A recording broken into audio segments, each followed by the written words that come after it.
Welcome to this very special edition of the KAJ Masterclass Live, the show which ensures that you profit from your time spent here with experts, either through their industry insights, information, or simply learning from them. And today we have with us Tanner Haas, four-time founder and CEO of Freedom Chat. And we'll talk about him, learn from him what really it takes to launch and scale startups in today's tech-dominated world. Welcome to the show, Tanner. Thank you so much for having me on. You're welcome. Welcome to the show. Welcome to India in this online form, Tanner. And I'm sure not just in India, but a lot of people across the globe will benefit from what we are going to talk right now. We'll be talking about startups, we'll talk about big tech, and we'll talk about privacy issues around that. But before that, let's learn a bit about your background, your journey, your story, so that audience knows who they are listening to. Perfect. So I'm a four-time founder, three-time author. I started my first company when I was 18 years old. I sold that same company when I was 21. My startups range from nutrition and health to marketing, website creation, to now what I'm working on for Freedom Chat, which is the world's most private and secure messaging app. So I have deep experience in the startup space. I know what it takes to start a company, scale it, sell it. I've also had a company fail, so I know what that feels like. I know how to pick yourself back up after you've been knocked down. And that's really the 60-second pitch on who I am and what I've done. Absolutely, absolutely, Tanner. So what is it that you are trying to, do through Freedom Chat? Is it more about, issues, or it's another business venture for you, Tanner? Freedom Chat is definitely a personal one. It was created because of the desire or lack thereof. I mean, I've really felt that if nobody does this, then it's not going to be fixed. And there's a huge need for privacy. There is governments, big tech companies, they're overstepping their boundaries. They're trying to snoop in on every individual's conversation, their phone calls, see their messages, images. I mean, they're overstepping their boundaries. So what Freedom Chat does is gives every individual their privacy back. And like my other companies were started, what do I want to start? Nutrition, because I'm passionate about nutrition. Freedom Chat was more started that I don't think anybody else is going to do this. It's a difficult problem to solve. It needs to be solved. So I kind of grew out of an anger that this needs to be done and people deserve privacy. And that's really how Freedom Chat came into fruition. It is definitely not going to be my last company that I start. There will be ones after this, but it is the most exciting, has the highest upside, is the most difficult, but is definitely the most rewarding so far. Absolutely, absolutely. What do you mean by that?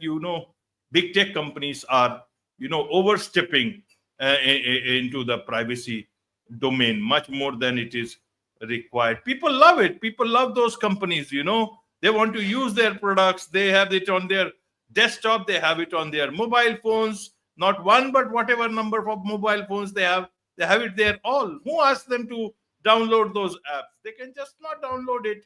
The companies will say like that, we are not doing anything wrong. Why are you the only one who is concerned about this, Tanner? So I think a lot of it is misconception, deception on behalf of the tech companies. So, I mean, everybody has an Apple device or a Google device. It's a duopoly.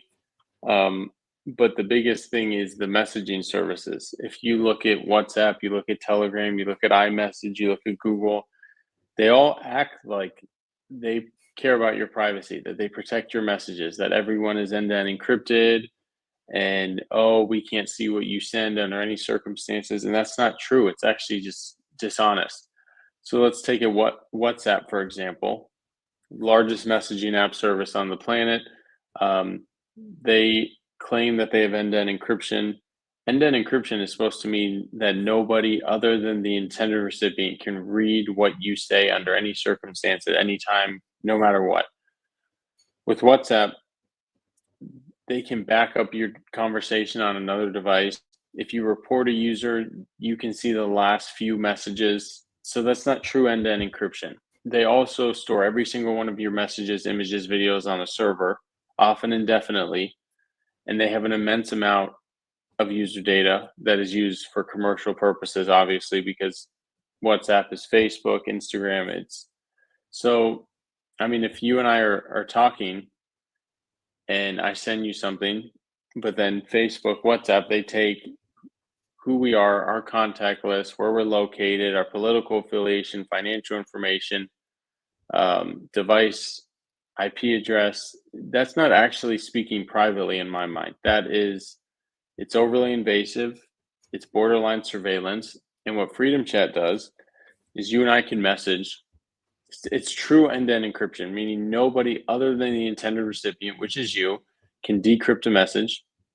We don't store any message on a server, so as soon as it's successfully delivered, it's removed from our server. We have no commercial use of user data. You can edit, unsend, self-destruct. We prevent screenshots, screen recordings. We're trying to give people the same confidence as the spoken word, that you can send whatever you want, and nobody other than the intended recipient will see that. So these companies are dishonest. They have such great marketing teams. Consumers eat that up, and we're kind of here to poke holes in that, give people a viable alternative, a user-friendly, more private and secure alternative, so they can share what they want with friends, family, associates, and not worry that it's going to be leaked at a later date. Absolutely. So where is the bigger concern? Is it about messaging services, or is it about, they have all the data about us, or is it about, they can listen to even everything that we are talking about? Maybe, I don't know, I don't keep my phone around, but if your phone is around, they can even listen to that. So where is it that people should be concerned about? A lot of people I have talked to, even in tech and artificial intelligence, they say no one can be sure if you are fully secure in that sense. So that is why I asked, what in your about these things, you are working in this aspect. For a common person, or even for a business, small business especially, that is where we try to reach with experts like you and help them understand where is it that they should be most concerned about as individual and also as small businesses, entrepreneurs. I think the first step, the most important, is securing your text messages. I mean, the majority of communication today is text messaging. Nobody wants to pick up the phone and call. So first step is secure your text messaging. If you send somebody something, like, there's a lot of times things can be taken out of context. They can be pulled up years back that you said something that now doesn't look so good, and that can be used against you. So first and foremost, like, you should be making sure that everything you send is truly private. With Freedom Chat, we don't support linked devices. So like WhatsApp, you can log in on another device with one phone number. That's a security vulnerability. It's been proven, it's been shown. So first and foremost, secure your text messaging. Let's make sure that's private and secure. Freedom Chat is going to release voice and video calls later this year or early next year. That's another aspect. The other is really, and this doesn't really have a relation to Freedom Chat, but if you're a consumer, just be weary, be cognizant of all the information you put out there. Like, it can get leaked.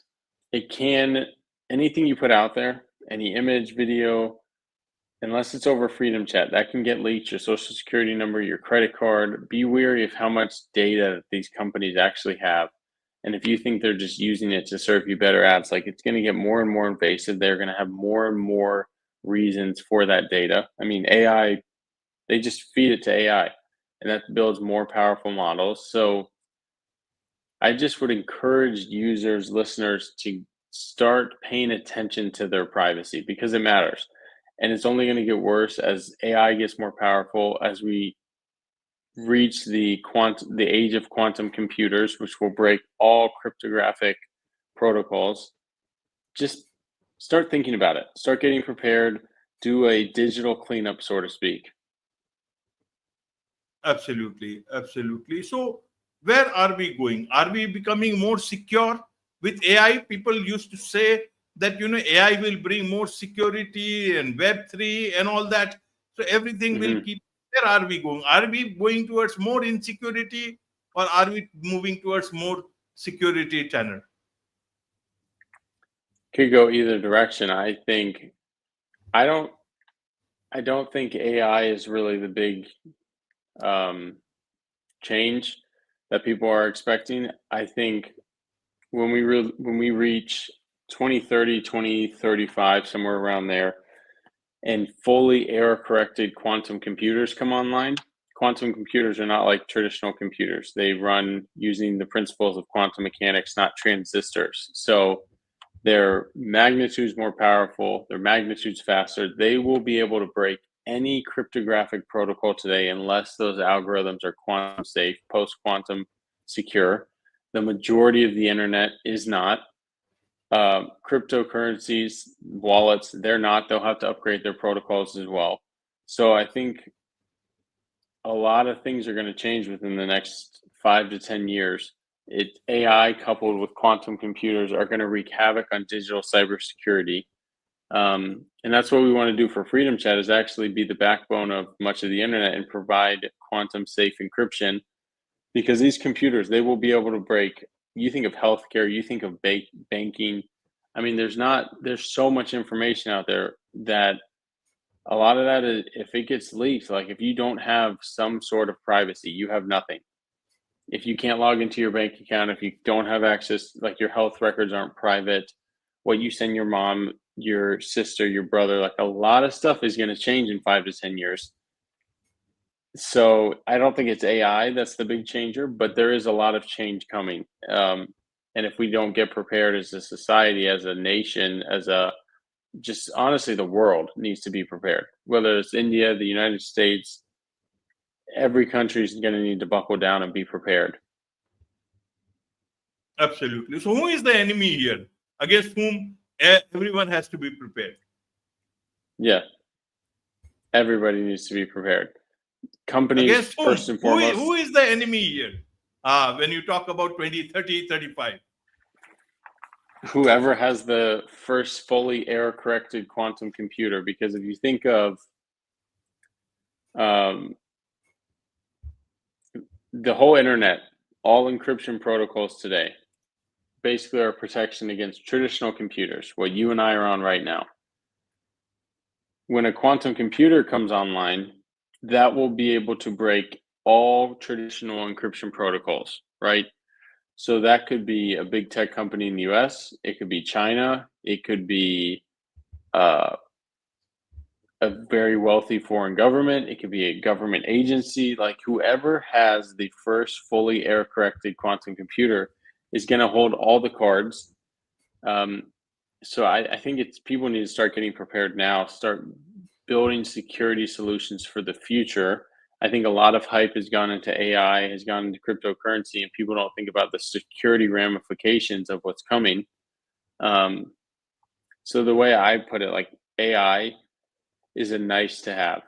It can disrupt you completely.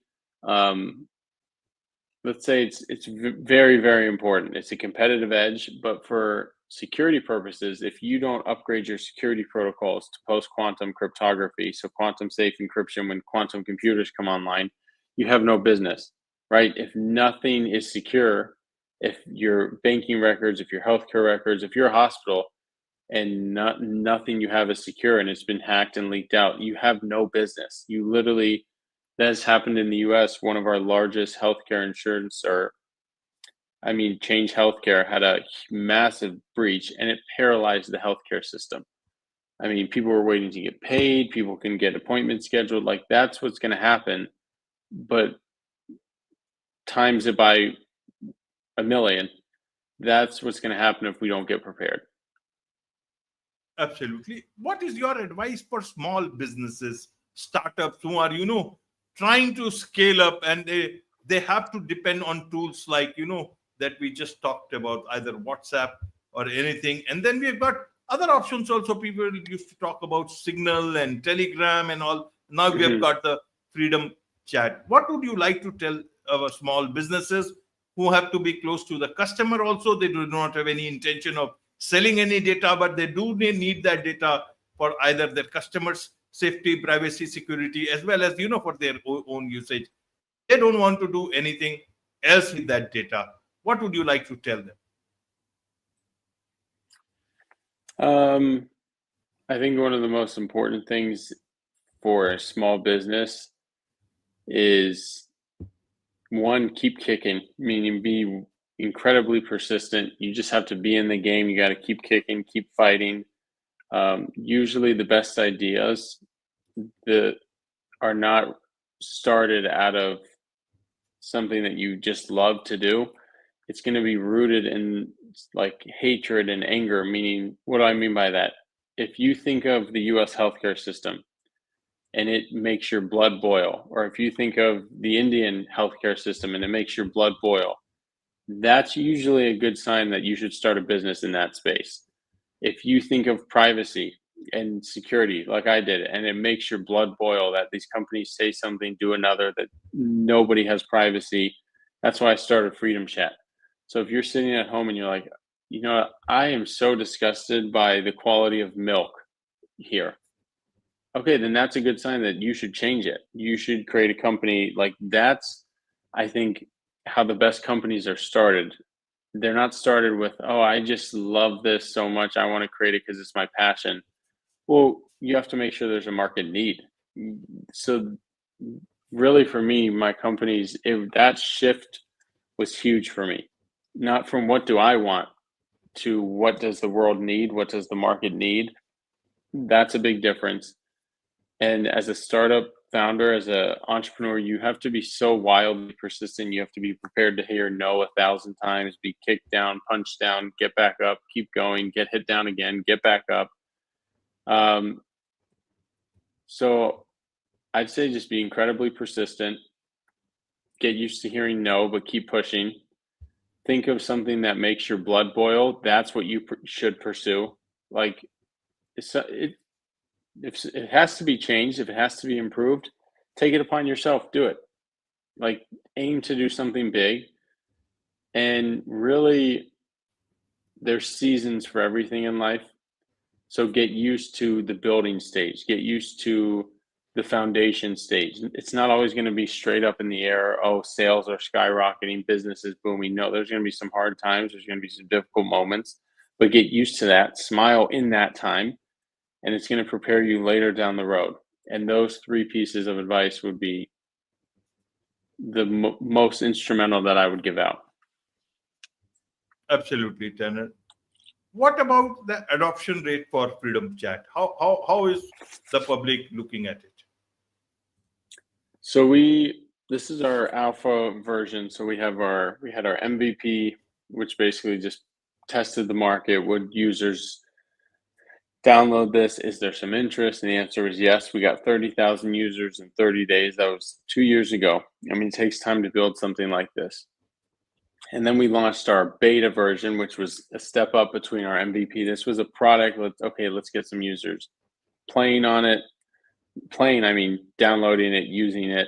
Let's see, do they like it? What feedback do they have?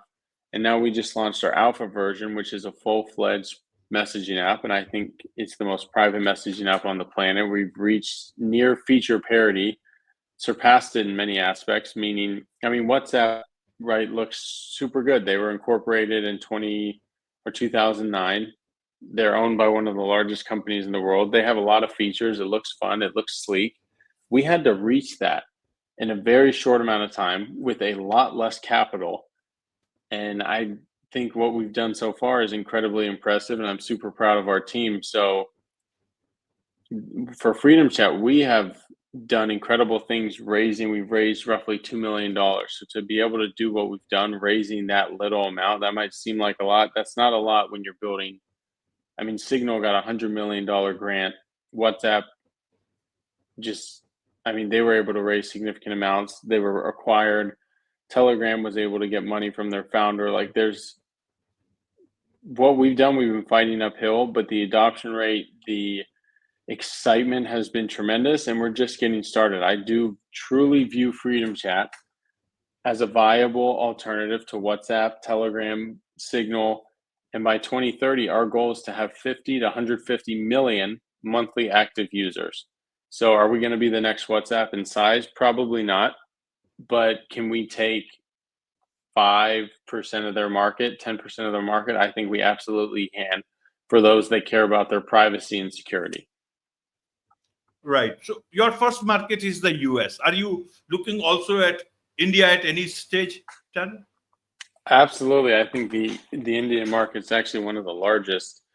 I mean, it's the largest market for WhatsApp, but I think for us, there's a lot of people over there that care about their privacy, care about their security, super advanced from a technological perspective. So yeah, we're expanding into India. I mean, people can go download Freedom Chat right now in India on the Google Play Store and the iOS App Store. Our primary marketing is taking place in the US, but we're going to expand all over the world, one country at a time. But we really are already available basically in just about any country on the planet. So I would encourage anybody listening to this to go download Freedom Chat. And if for some reason we're not available where you're listening to this, send us an email, request your country, and we'll get it released in your country as soon as possible. Absolutely. So, Tanner, does it give you any hope that a lot of people are becoming aware in terms of privacy?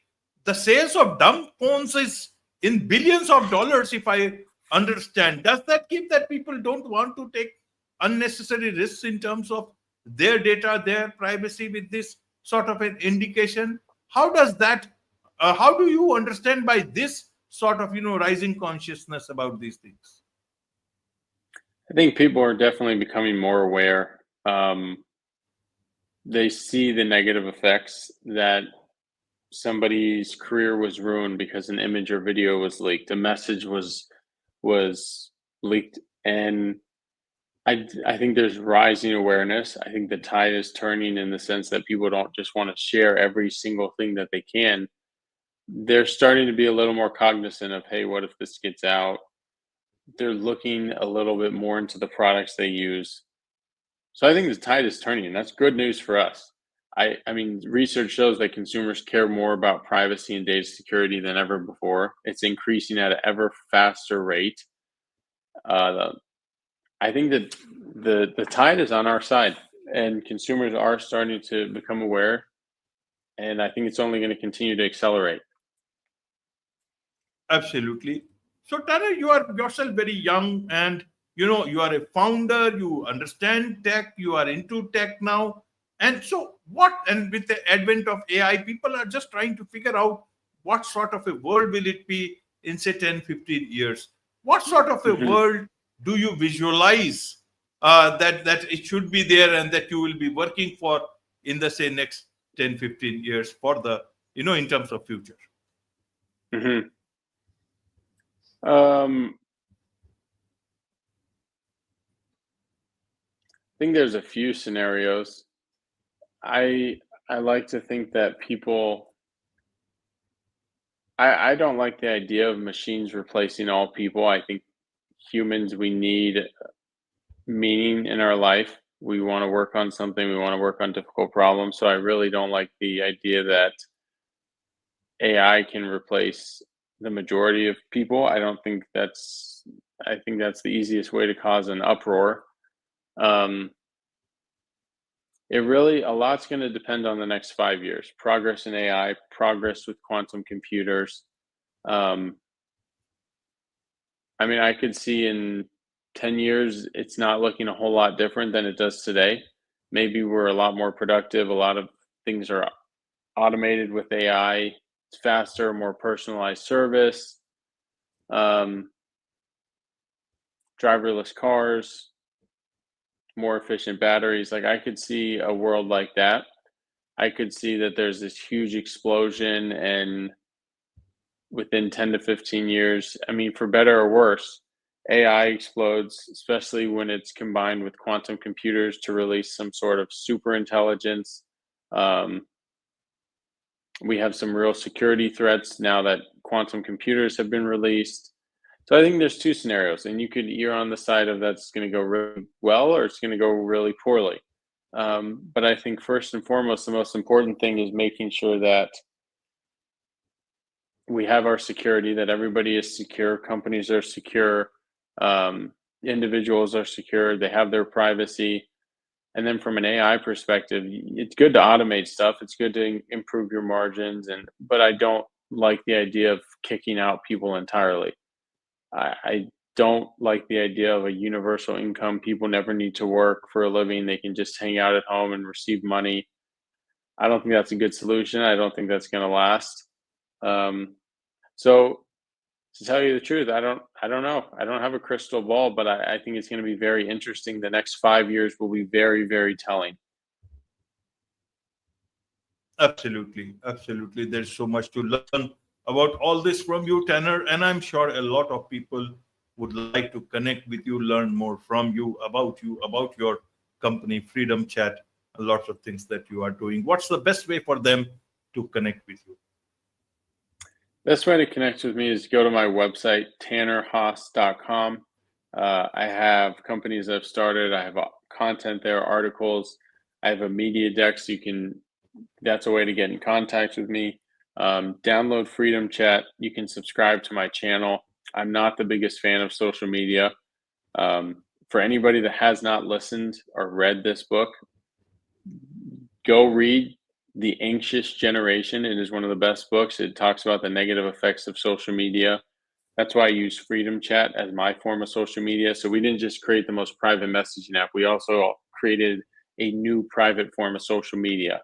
So I can go post to my audience. You can subscribe to my channel. There's no algorithms. There's no invasive privacy tactics. So best way, tannerhaas.com, subscribe to my Freedom Chat channel, and read The Anxious Generation book. Absolutely. Absolutely. With this, it's a wrap on this very special edition of the KAJ Masterclass Live. Thank you so much indeed for joining us. Thank you so much.